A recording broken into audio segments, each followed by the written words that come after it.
Oi pessoal, tudo bem? Eu sou o Antônio e esse é o segundo vídeo de uma série de 4 vídeos sobre como funciona a política no Brasil.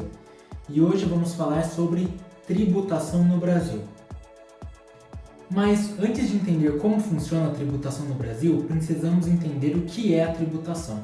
Tributação nada mais é do que o poder do Estado, dos governantes, de impor obrigações para todos os cidadãos de pagar impostos, taxas e diversas outras formas de pagamento que fazem com que o sistema funcione corretamente.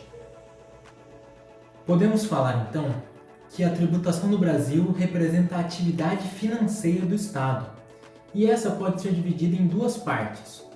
Uma são as atividades empresariais, como por exemplo a Petrobras. Quando ela dá lucro, é dinheiro que entra para o governo. Quando ela dá prejuízo, é dinheiro que sai do governo. E as receitas derivadas, que são os impostos e as taxas e todas as coisas que envolvem tributação. Dentro da tributação brasileira, existe um princípio muito importante, que é o princípio da capacidade contributiva. Mas o que é capacidade contributiva? Basicamente, esse princípio estabelece que quem mais ganha é quem mais pode pagar. E por isso alguns impostos seguem um conceito que se chama progressividade. Por exemplo, o imposto de renda. Quem ganha mais, paga mais. Quem ganha menos, às vezes nem paga imposto de renda. É isento. Esse é o princípio da capacidade contributiva. Além da capacidade contributiva, outro fenômeno muito interessante na tributação do Brasil é a imunidade tributária. Ou seja, existem alguns produtos ou instituições que não pagam imposto de forma alguma. Os exemplos são os templos de todas as religiões e os livros acadêmicos, jornais, enfim, todo tipo de difusão de conhecimento não deveria pagar impostos. Até agora falamos um pouco sobre o que é a tributação, como envolve as atividades do governo, alguns princípios como capacidade contributiva e a imunidade tributária, mas ainda não entendemos de fato como funciona. Na verdade, a tributação no Brasil envolve o tema da competência tributária. Isso quer dizer que, no Brasil, cada ente federado, ou seja, a União representada pelo Presidente da República, os estados representados por seus governadores e os municípios pelos seus prefeitos, têm competência para instituir alguns impostos. Por exemplo, o imposto de renda é competência do governo federal. Já o IPVA, Imposto sobre Veículos Automotores, é de competência dos estados. E já o IPTU, Imposto sobre o Território Urbano, é de competência de cada um dos municípios. Isso é o que chamamos competência tributária, que no Brasil é dividido em cada um dos seus entes.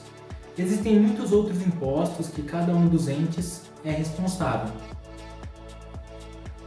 Outro tema interessante sobre a competência tributária, e explicando um pouco melhor como funciona, é o conceito de repartição tributária. Vendo assim, parece que os municípios receberiam todo o dinheiro que vem do IPTU, os estados todo o dinheiro que vem do IPVA e a União todo o dinheiro que vem do imposto de renda. Mas na verdade existe uma coisa chamada repartição tributária. A repartição tributária funciona da seguinte forma: alguns entes maiores, como os estados ou a União, dão parte da receita dos impostos para entes menores, como os municípios. Um exemplo disso é quando a União reparte 50% do Imposto sobre Território Rural, o ITR, com cada município.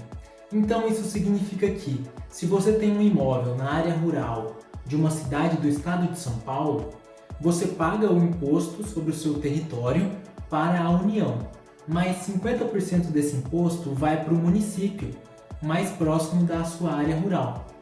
Enquanto que, se esse município decidir fiscalizar o pagamento dos impostos, ele receberá 100%. Ou seja, mesmo sendo um imposto de competência da União, do governo federal, Quem recebe dinheiro no fim das contas é o município onde está. Isso é repartição tributária.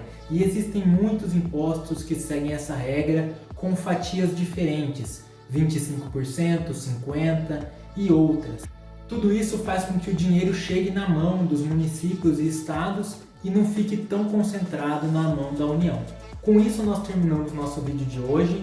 Se vocês tiverem qualquer comentário, sugestão ou dúvida, pode entrar em contato comigo aqui pelo YouTube mesmo, ou pode mandar uma mensagem no Facebook ou no WhatsApp. Obrigado e até o próximo vídeo.